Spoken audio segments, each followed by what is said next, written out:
Olá, bom dia meus caros irmãos, queridas irmãs, os paroquianos e paroquianas, paz e bem. Chegamos mais uma vez até você, ao seu lar, levando as nossas mensagens no Evangelho do dia a dia. Nós estamos nesse itinerário de preparação para o Santo Natal, na primeira semana do Advento. Hoje é quinta-feira, dia 5 de dezembro.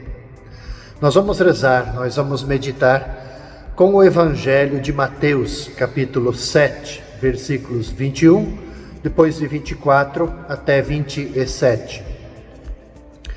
Disse Jesus para os seus discípulos: Nem todo aquele que me diz Senhor, Senhor entrará no reino dos céus, mas o que põe em prática a vontade de meu Pai que está nos céus.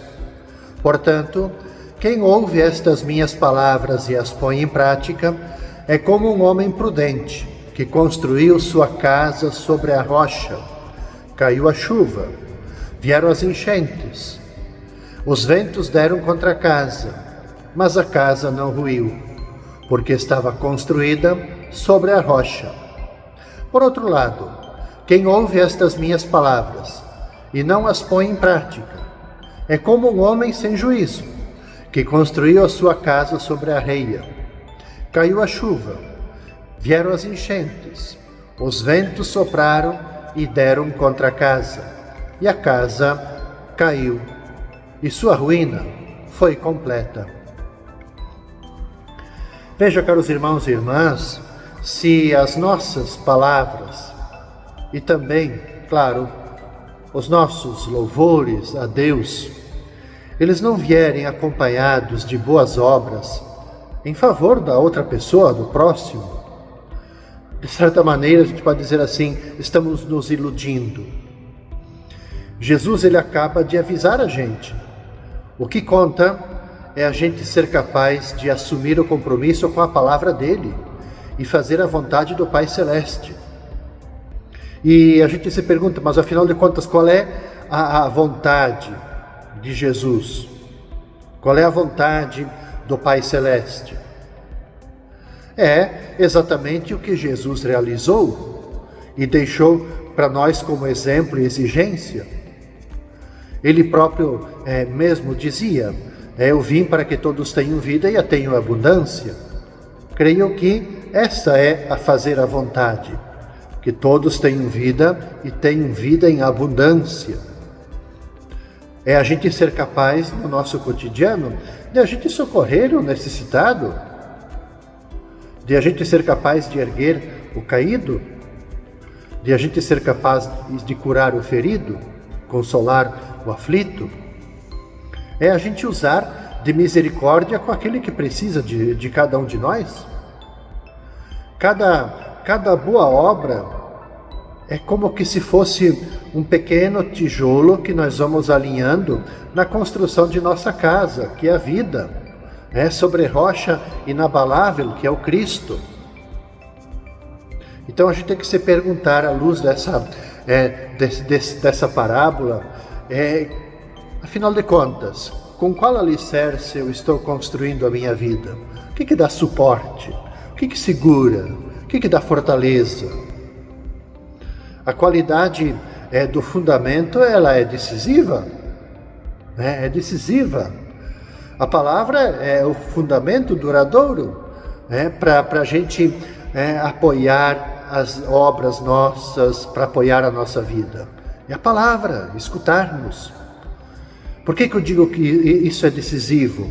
Porque a gente às vezes se deixa, na vida cristã, a gente se deixa meio que levar por emoções fáceis.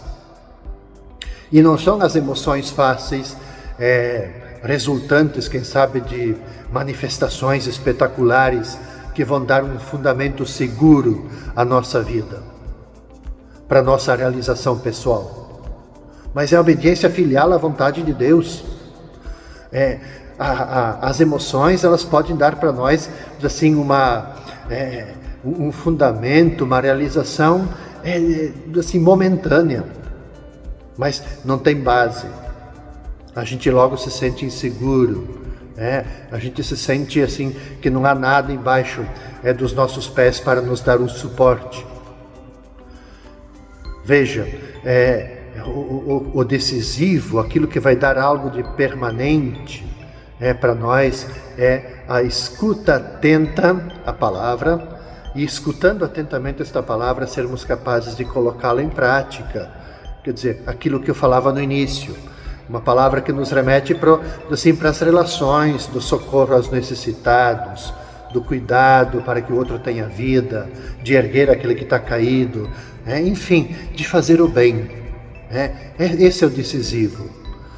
O Jesus, ele, no versículo 21, desse trecho, quando abre o evangelho desta quinta-feira, ele diz, olha, nem todo aquele que me diz Senhor, Senhor, entrará no reino dos céus, mas entra quem põe em prática a vontade de meu Pai que está nos céus. Na sexta-feira, dia 6 de dezembro, a gente reza, a gente medita com o evangelho de Mateus, capítulo 9, versículos de 27 até 31. Partindo Jesus, 2 cegos o seguiram gritando, tem piedade de nós, filho de Davi.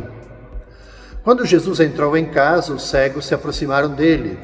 E então Jesus perguntou-lhes, vós acreditais que eu posso fazer isso? Eles responderam, sim, Senhor. Então Jesus tocou nos olhos deles, dizendo, faça-se conforme vossa fé. E os olhos deles se abriram. Jesus os advertiu severamente, tomai cuidado, para que ninguém fique sabendo. Mas eles saíram e espalharam sua fama por toda aquela região.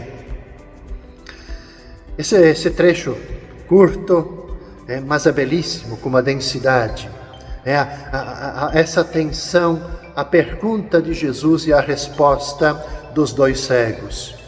Vós acreditais que eu posso fazer isso? Sim, Senhor. E a resposta de novo de Jesus, faça-se conforme vossa fé. Aqui está o detalhe, faça-se conforme vossa fé. Eu vou retomar isso porque, veja, um dos sinais da salvação anunciada pelos profetas para indicar o Messias é dar vista aos cegos. Vocês podem perceber isso, por exemplo, quando vocês tomem o livro de Isaías, lá no capítulo 29, também lá no capítulo 35. Essa é a referência para anunciar, para indicar o Messias, dar vista aos cegos. Portanto, essa narrativa da cura dos 2 cegos revela exatamente a tendência do Evangelho de Mateus para, como que vou dizer, reduzir os elementos descritivos e dar relevo, dar centralidade ao tema da autoridade de Jesus e da fé do discípulo ou daquele que fora curado. Mateus, ele não está preocupado em fazer muita descrição, muitos detalhes. Mateus, ele quer dar ênfase para a força, para essa autoridade divina de Jesus e, assim, aquela fé daquela pessoa que busca ser curada.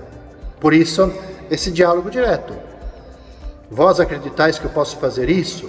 Sim, Senhor, diz os 2 cegos. E a resposta, faça-se conforme vossa fé. Isso é suficiente para dar autoridade, para dar destaque total para essa autoridade divina de Jesus, que Jesus é o Messias, e a fé daquele que busca ver. Isso é bom, é muito importante a gente ter presente. Então, a fé daquele que procura a cura junto de Jesus, ela se manifesta em primeiro lugar no seguimento, no finalzinho, aliás, vai atrás de Jesus. Depois que foi curado, Jesus pede para que ninguém fique sabendo, mas eles espalharam para toda a região aquilo que Jesus fez para eles. Ou seja, ela se manifesta, esta fé, no seguimento, e se torna uma súplica insistente, confiante, de que Jesus vai realizar aquilo que foi pedido. Portanto, a cura dos 2 cegos é fruto da fé, que eles têm no poder de Jesus, o filho de Davi. A cura é fruto da insistente súplica a Jesus, a quem eles seguiram gritando. Os 2 cegos expressam o seu profundo desejo de enxergar.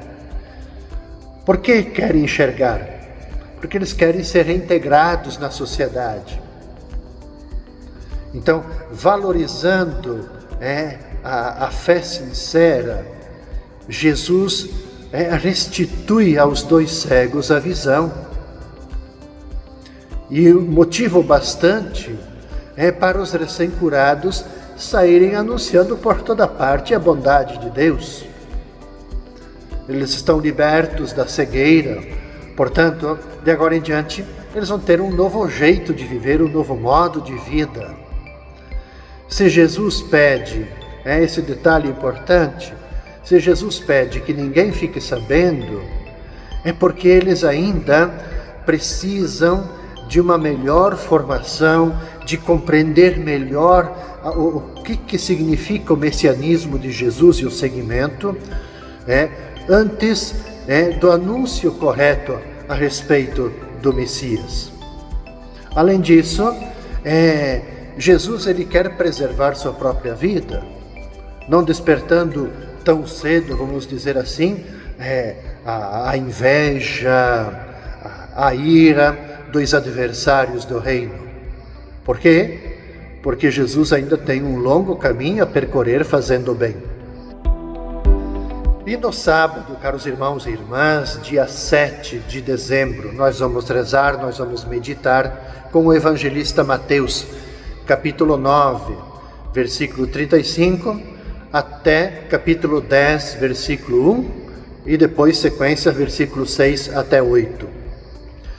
Jesus percorria todas as cidades e povoados, ensinando em suas sinagogas, pregando o evangelho do reino, curando todo tipo de doença e enfermidade. Vendo Jesus as multidões, compadeceu-se delas porque estavam cansadas e abatidas, como ovelhas que não têm pastor. E então disse a seus discípulos: a messe é grande, mas os trabalhadores são poucos. Pedi, pois, ao dono da messe que envie trabalhadores para a sua colheita. E chamando os seus 12 discípulos, deu-lhes poder para expulsarem os espíritos maus e para curarem todo tipo de doença e enfermidade. Enviou-os com as seguintes recomendações: ide antes as ovelhas perdidas da casa de Israel. Em vosso caminho anunciai: o reino dos céus está próximo. Curai os doentes, ressuscitai os mortos, purificai os leprosos, expulsai os demônios. De graça recebestes, de graça deveis dar. Jesus, ele prepara os seus discípulos, de modo especial aquele grupo mais íntimo, os 12, para a missão, fazendo com que eles participem de sua compaixão pelas multidões que alimenta e pelos doentes que ele acolhe e cura, e ensinando eles a rezar para que o dono da messe mande trabalhadores para a sua messe. É muito interessante porque aqui está, se nós pudéssemos sintetizar o que é esperado de nós cristãos, está aqui. Está aqui. Nós somos enviados, pelo nosso batismo, somos cristãos e cristãs, nós somos enviados. Enviados. E qual é, de que força nós somos revestidos pelo nosso batismo? Nós somos revestidos pelo próprio Espírito de Jesus. O mesmo Espírito que liberta as pessoas, que expulsa, tira das pessoas as suas enfermidades, suas tristezas, suas desilusões. Mas também está presente em nós a força do Espírito que coloca nessas pessoas a alegria de viver. Aquilo que nos evangelhos diz que ele levanta o caído, que ressuscita os mortos, que expulsa os demônios. Quer dizer, isso se faz presente em nós. Jesus também, assim como Ele prepara o seu pequeno grupo, Ele nos prepara para essa missão. E esse mandato se dá através de uma vida intensa de oração.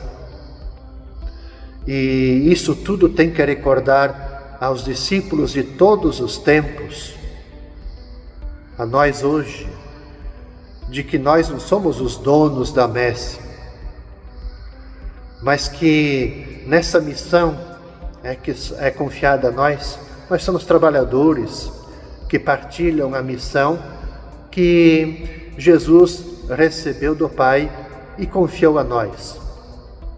Por isso, também nós, hoje, nós não devemos nos orgulhar disso. Também não devemos desanimar, porque só o dono da messe dispõe dos tempos e da fecundidade da missão. A gente sabe que no cotidiano da missão confiada a nós, nós vamos sim ter motivos de alegria, mas isso não é para nos orgulhar, nos vangloriar. Alegria porque a gente levantou o caído.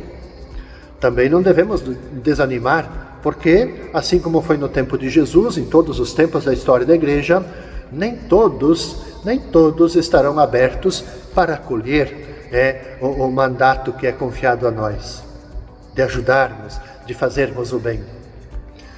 Percebamos que depois de escolher os missionários, antes de enviá-los, Jesus dá instruções adequadas para eles.